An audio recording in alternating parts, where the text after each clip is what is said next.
مساء الخير. الألعاب، مين ما يحب الألعاب؟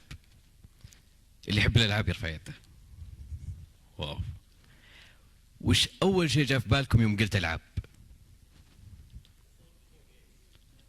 مونوبولي، طفولة الأخير، ويتكلمون معنا ونتشارك في نفس اللعبة، فبالتالي إحنا جالسين نبني معهم علاقة، ونقوي هذه العلاقة، وبالتالي تقوى الثقة بيننا ونكون نسيج اجتماعي أفضل.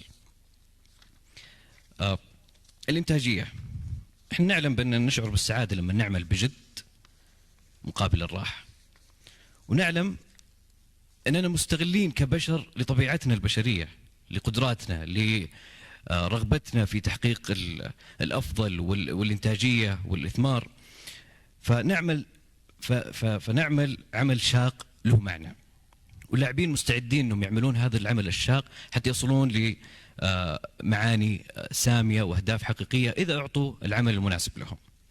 طيب كيف نستفيد من هذه المزايا؟ زي ما ذكرت مصطلح الجيميفيكيشن أو مصطلح التلعيب زي ما عرفوا يوكايتشو، فأنا أؤمن بأننا زي ما قلت لاعبين جميعا.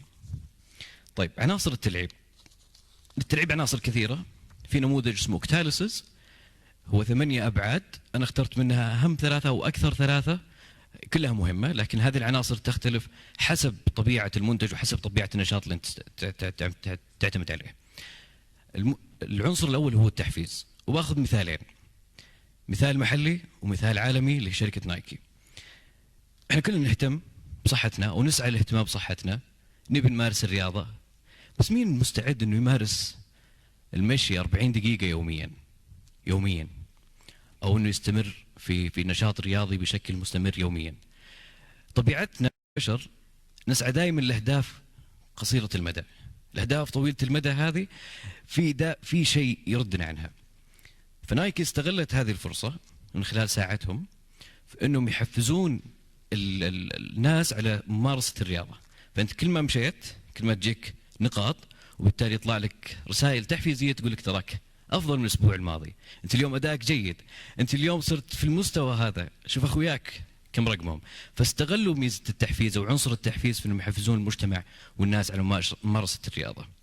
توكلنا طلع فيه له تحديث قريب، حفزوا الناس على التبرع، على الإحسان، بإضافة حاجة بسيطة جدا اللي هي المراحل والأوسمة.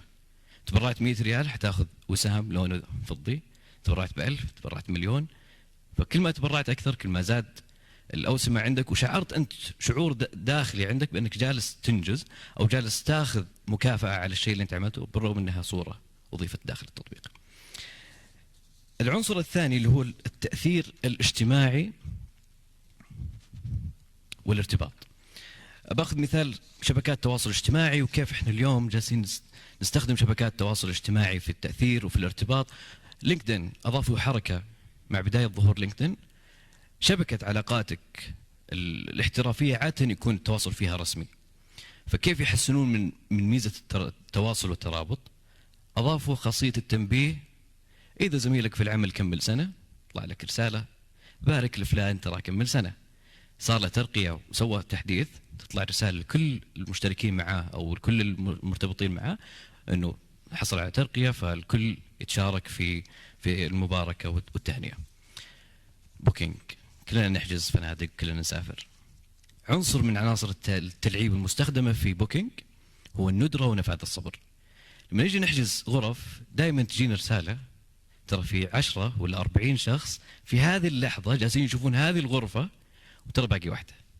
حفزني وحسسني بعنصر الندرة واني لازم القط الغرفة واشتريها بأسرع وقت واحجزها بأسرع وقت. فهذا من عناصر التلعيب، قد يكون له استخدامات أبعد واستخدامات تجارية كثير، ولكن في الأخير هم ما خرجوا عن مبدأ التلعيب، واستغلوا الصفات اللي موجودة عند كل اللاعبين من ناحية التحفيز ومن ناحية تحسين مشاركتهم. طيب كيف يمكن تطبيق التلعيب في العمل التطوعي؟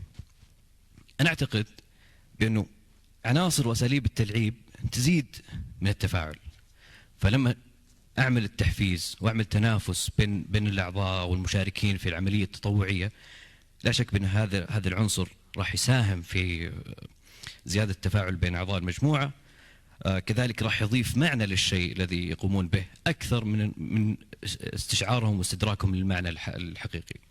كذلك المتعة، فبالإضافة إلى العطاء ستجد نفسك مستمتعا وأنت تعطي أكثر وتقوم بعملك، لأنك ترغب بتحقيق الفوز الأسطوري.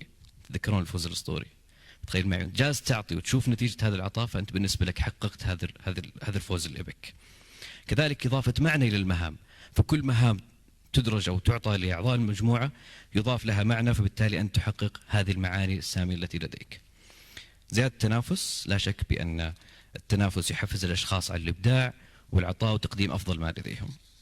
أقول لكم قصة بسيطة بختصر فيها شلون أنا تطوعت لوعي المجتمع حول الألعاب وأهمية التلعيب لبناء مجتمع أفضل، ونختم فيها إن شاء الله.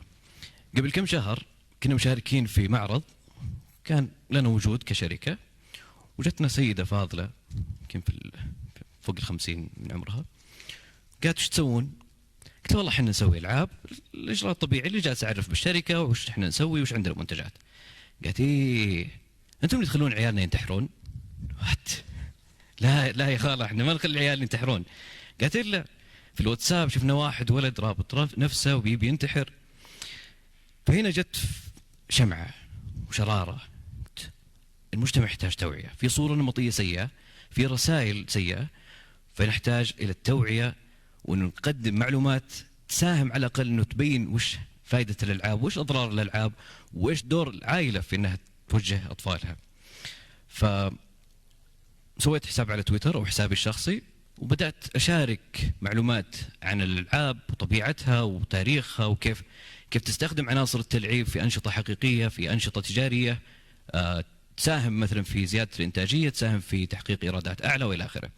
علمني التطوع أن العطاء ليس بالمال فقط، علمني التطوع بأن زيادة الحصيلة العلمية هي بأني أبحث عن معلومات أكثر حتى أعطي هذه المعلومات.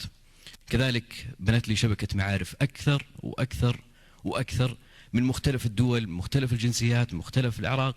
تعرفت على ناس كثير، بحثت عن معلومة في أكثر من مكان، واستفدت من خبرات وتجارب وقصص حقيقية، وبالتالي جالس أنقلها اليوم. فهذه من فوائد أو خلينا نقول نتائج التطوع.